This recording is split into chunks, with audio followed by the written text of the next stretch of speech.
Tuck Everlasting by Natalie Babbitt, chapters 15 and 16, read aloud by Mrs. Chavez. Vocabulary: barbarian, a person who acts in a rough or crude way. Constable, a police officer in a small town.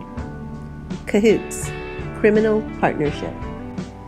In Tree Gap, the same moonlight silvered the roof of the Touch-Me-Not cottage, but inside the lamps were burning. "That's right," said the man in the yellow suit. "I know where she is." He sat back in his chair in the Foster's spotless parlor, crossing his long, thin legs, and the suspended foot began a rhythmic jiggling. He hung his hat on his knee and smiled, his eyes nearly closed. "I followed them, you see. She's with them now." "As soon as I saw they'd arrived at their destination, I turned around and came directly back. I thought you'd be staying up. You've been looking for her all day, of course. It must be quite a worry." He lifted a hand then, ignoring their exclamations, and began to smooth the thin hairs of his beard. "You know," he said thoughtfully, "I've come a long way, looking for a wood exactly like the one you've got next door here. It would mean a great deal to me to own it, and how pleasant to have neighbors like yourselves. Now understand, I wouldn't cut down many of the trees. I'm no barbarian, you can see that." "No, just a few. You wouldn't find it different at all, really." He gestured with his long white fingers and smiled, his face crinkling pleasantly. "We'd be good friends, I think. Why, the little girl and I, we're already friends." "It would be a great relief to see her safely home again, wouldn't it?" He clicked his tongue and frowned. "Dreadful thing. Kidnapping. Isn't it fortunate that I was a witness? Why, without me, you might never have heard a word." "They're rough country people, the ones that took her. There's just no telling what illiterates like that might do. Yes," he sighed, lifting his eyebrows and smiling again. "It looks as if I'm the only person in the whole world who knows where to find her." And then the man in the yellow suit sat forward. His long face took on a hard expression. "Now I don't have to spell things out for people like yourselves. Some types one comes across can't seem to cut their way through any problem, and that does make things difficult. But you? I don't have to explain the situation to you. I've got what you want, and you've got what I want. Of course, you might find that child without me, but you might not find her in time. So I want the wood, and you want the child. It's a simple trade, a simple, clear-cut trade." He looked around at the three shocked faces, and as if he were seeing nothing there but calm agreement, he smiled delightedly and rubbed his hands together. "Done and done," he said. "I knew right away, I said to myself. Now here is a group of intelligent, reasonable people. I'm seldom wrong as a judge of character, very seldom disappointed. So all that remains is to write it up on paper, giving me the wood and to sign it. It's best, don't you agree, to keep things legal and tidy? The rest is easy. Nothing to it. You go for your local constable, and he and I ride out and bring back the child and the criminals." "No, oh no, Mr. Foster, I understand your concern, but you mustn't come along. We'll do this business my way. There now. Your terrible ordeal is as good as over, isn't it? I'm so thankful I was here to help you out." Chapter 16. The constable was fat and he was sleepy. He wheezed when he spoke, and he spoke quite a bit as they started off, he and the man in the yellow suit. "First, they roused me out of bed in the middle of the night after I've been out since sunup looking for that child, and now I suppose you're going to try to run me all the way," he said sourly. "I got to tell you, this horse of mine is none too strong. I don't have to hurry her as a rule, so most of the time it don't matter. Seems to me we could have waited till dawn anyway." The man in the yellow suit was as courteous as always. "The Fosters have been waiting since yesterday morning," he pointed out. "Naturally, they're very upset. The sooner we get there, the sooner that child will be with them again." "How come you're so deep in it?" asked the constable suspiciously. "Maybe you're in cahoots with the kidnappers. How do I know? You should have reported it right off when you saw her get snatched." The man in the yellow suit sighed.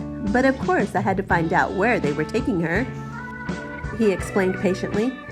"I came right back after that, and the Fosters are friends of mine. They've sold me their wood." The constable's eyes went round. "I'll be," he said. "What do you know about that? I don't suppose they'd ever do a thing like that. Friend or no friend, they're the first family around here, you know. Proud as peacocks, all of them. Family proud, and land proud, too. But they sold off, did they? Well, well," and he whistled in amazement. They thumped along in silence for a while. out around the wood and across the starlit meadow. Then the constable yawned deeply and said, "You ready to tell me how long this is going to take? How far we got to go?" 20 miles north, said the man in the yellow suit. The constable groaned. 20 miles? He shifted the shotgun that rested across his saddle and groaned again. Clear up in the foothills? That's a far way, all right. There is no reply to this. The constable ran his fingers down the gleaming barrel of the shotgun. Then he shrugged and slumped a little in the saddle. Might as well relax, he wheezed, suddenly companionable. We'll be riding 3-4 hours. Still, there was no reply. Yes, sir, said the constable, trying again. It's something new for these parts, kidnapping. Never had a case like this before that I know of, and I've been in charge going on 15 years. He waited. You don't say so, his companion said at last. Yep, that's a fact, said the constable, with evident relief. Maybe now there would be some conversation. Yep, 15 years. Seen a lot of trouble in my 15 years, but nothing quite like this. Of course, there's a first time for everything, they say. Got a brand new jailhouse, did you notice? Listen, it's a dandy. Give them folks nice, clean accommodations, he chuckled. Of course, they won't be there long. Circuit judge will be through next week. He'll send them over to Charlieville, most likely to the county jail. That's what they do for your serious crimes. 'Cause we got gallows of our own if we ever need it. Keeps trouble down, I think, just having it there. Ain't ever used it yet. That's because they take care of the serious stuff over in Charlieville. Like I say, the constable paused to light a cigar and went on cheerfully. What you got planned for that piece of foster land? Going to clear her? Put up a house? Or a store, maybe? No, said the man in the yellow suit. The constable waited for more, but there was no more. His sour mood returned. He frowned and shook the ashes from his cigar. Say, he said, you're the kind of close-lipped feller, aren't you? The man in the yellow suit narrowed his eyes. His mouth above the chin gray beard twitched with annoyance. Look here, he said tightly. Would you mind if I rode on ahead? I'm worried about that child. I'll tell you how to get there, and I'll go on ahead and keep watch. Well, said the constable grudgingly, all right, if you're in such a dang hurry, but don't do nothing till I get there. Those folks are likely dangerous.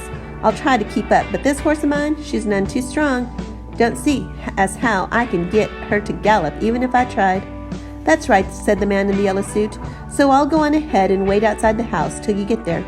He explained the route carefully, then dug his heels into the flanks of the fat old horse, cantering off into the darkness where just a hint of dawn glowed on the edges of the hills far ahead.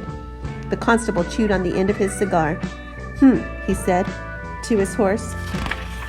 Did you get a gander at his suit of clothes? Oh well, it takes all kinds, as they say.